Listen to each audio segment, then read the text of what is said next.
नमस्कार, आप देख रहे हैं दिन भर बिहार। मैं हूं आपके साथ मधु। आइए जानते हैं दिन भर बिहार में आज क्या क्या हुआ। नजर डालेंगे सबसे पहले सुर्खियों पर। मुख्यमंत्री सम्राट चौधरी का बड़ा ऐलान। बिहार में ऐसी होगी पढ़ाई कि कोचिंग संस्थान हो जाएंगे बंद। गया के मंच से जीतन राम मांझी ने सम्राट चौधरी को बताया अपना बेटा। कहा बिहार का भविष्य सुरक्षित हाथों में है। जेल से बाहर आते ही रोशन आनंद का बड़ा आरोप। खान सर को ठहराया जिम्मेदार। रोशन आनंद मामले पर नेता प्रतिपक्ष तेजस्वी यादव ने कहा निष्पक्ष जांच और परिवार को मिले न्याय। गोपालगंज के चर्चित हथियार प्रदर्शन मामले में अनंत सिंह और गुंजन सिंह को मिली बड़ी राहत। एमपी एमएलए कोर्ट ने मंजूर की अग्रिम जमानत। दरोगा मींस परीक्षा रद्द कराने की मांग को लेकर पटना की सड़कों पर उतरे अभ्यर्थी। जमकर किया प्रदर्शन। खान सर और रोशन आनंद के मामले को लेकर मनोज तिवारी का बड़ा बयान। पवन सिंह को लेकर भी कहा कि आगे मिलेगी और बड़ी जिम्मेदारी। सीतामढ़ी में दर्दनाक सड़क हादसा। तेज रफ्तार पिकअप ने 3 दोस्तों की ली जान। बिहार के छपरा में दिन दहाड़े पैक्स प्रबंधक से 5,07,000 की लूट। चाकू मारकर अपराधी फरार। समस्तीपुर में घर में सो रहे युवक की गोली मारकर हत्या से इलाके में सनसनी। अब खबरें जानेंगे विस्तार से। आज मुख्यमंत्री सम्राट चौधरी ने गया जिले के खेजरसराय प्रखंड के देव गांव में 170 करोड़ रुपए की लागत से बनने वाले बिहार के दूसरे टेक्नोलॉजी सेंटर का शिलान्यास किया। इस अवसर पर आयोजित सभा को संबोधित करते हुए उन्होंने कहा कि राज्य सरकार शिक्षा व्यवस्था और कानून व्यवस्था को मजबूत करने के लिए लगातार काम कर रही है तथा आने वाले समय में सरकारी स्कूलों की पढ़ाई इतनी बेहतर होगी कि छात्रों को कोचिंग की जरूरत नहीं पड़ेगी। उन्होंने कहा कि सरकार का लक्ष्य गुणवत्तापूर्ण शिक्षा को हर बच्चे तक पहुंचाना है। करीब 20 एकड़ भूमि में बनने वाले इस टेक्नोलॉजी सेंटर में आधुनिक तकनीकी सुविधाएं, प्रशिक्षण प्रयोगशालाएं और कौशल विकास संसाधन उपलब्ध कराए जाएंगे। गया जिले के खेजरसराय में 170 करोड़ रुपए की लागत से बनने वाले प्रौद्योगिकी केंद्र के शिलान्यास समारोह में केंद्रीय मंत्री जीतन राम मांझी ने मुख्यमंत्री सम्राट चौधरी की जमकर तारीफ की। उन्होंने तारीफ करते हुए कहा कि उन्हें अपना बेटा बताया और बिहार का भविष्य भी बताया। मंच से संबोधित करते हुए मांझी ने कहा कि उनकी उम्र अब 82 वर्ष हो चुकी है और उनके जीवन का एक बड़ा सपना अभी बाकी है जिसे पूरा करने की जिम्मेदारी सम्राट चौधरी निभाएंगे। उन्होंने कहा कि सम्राट चौधरी एक मजबूत और निडर नेता है तथा बिहार की बागडोर अब सही हाथों में है। मांझी ने फल्गु नदी में पानी लाने और राज्य के युवाओं को रोजगार उपलब्ध कराने को अपना सपना बताते हुए मुख्यमंत्री से इसे पूरा करने का आग्रह किया। उन्होंने कहा कि खेजरसराय में बनने वाला प्रौद्योगिकी सेंटर हजारों युवाओं को तकनीकी प्रशिक्षण और रोजगार के अवसर प्रदान करेगा। पटना के चर्चित खान ग्लोबल स्टडीज और ज्ञान बिंदु कोचिंग विवाद मामले में ज्ञान बिंदु कोचिंग एकेडमी के डायरेक्टर रोशन आनंद को कोर्ट से जमानत मिलने के बाद बेऊर जेल से रिहा कर दिया गया, जहां उनके समर्थकों की भारी भीड़ जुटी और खुशी का माहौल देखने को मिला।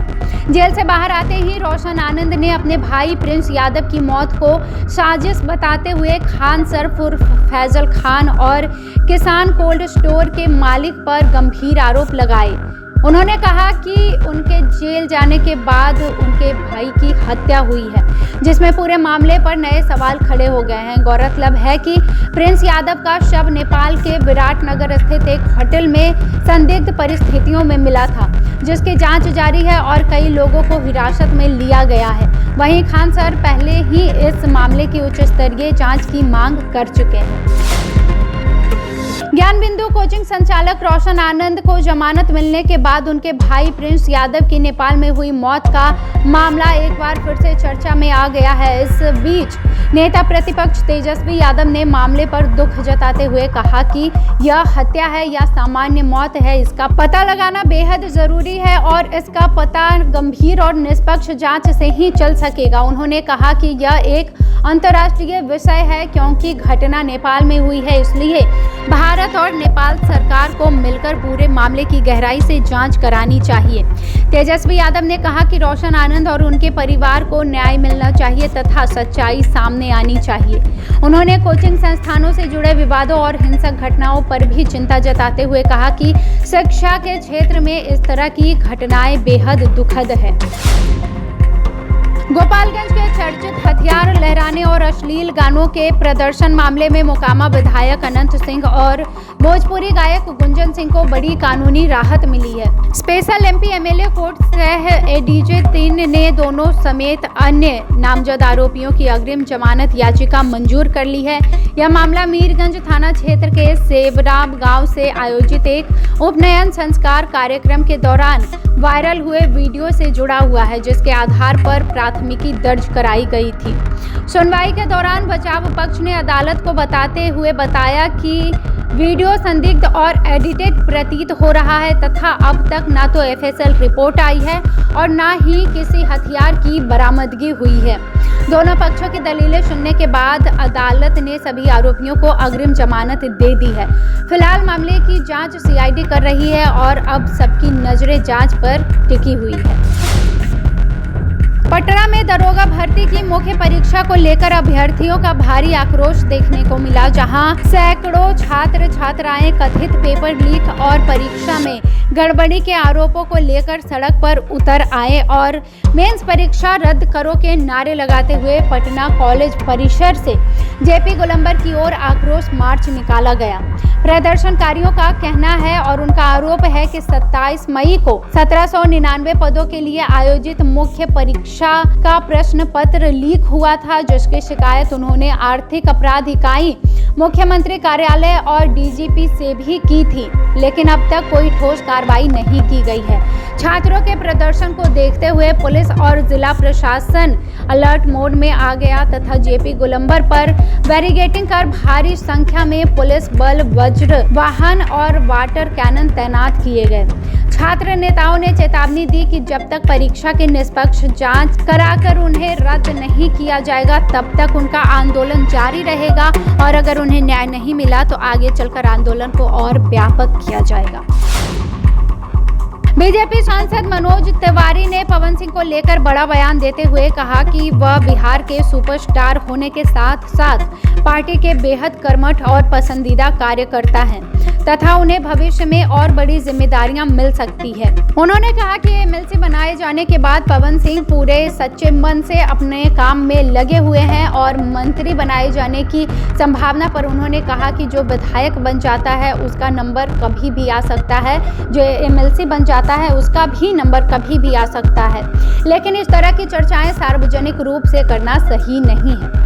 वहीं टीएमसी के कई सांसदों के एनडीए में आने के सवाल पर मनोज तिवारी ने ममता बनर्जी की पार्टी पर निशाना साधते हुए कहा कि लोग अब खुलकर अपनी राय रख रहे हैं। दूसरी ओर खान सर और रोशन आनंद विवाद पर उन्होंने चिंता जताते हुए कहा कि कोचिंग संस्थानों के बीच बढ़ती प्रतिस्पर्धा से शिक्षा जगत की छवि खराब हो रही है।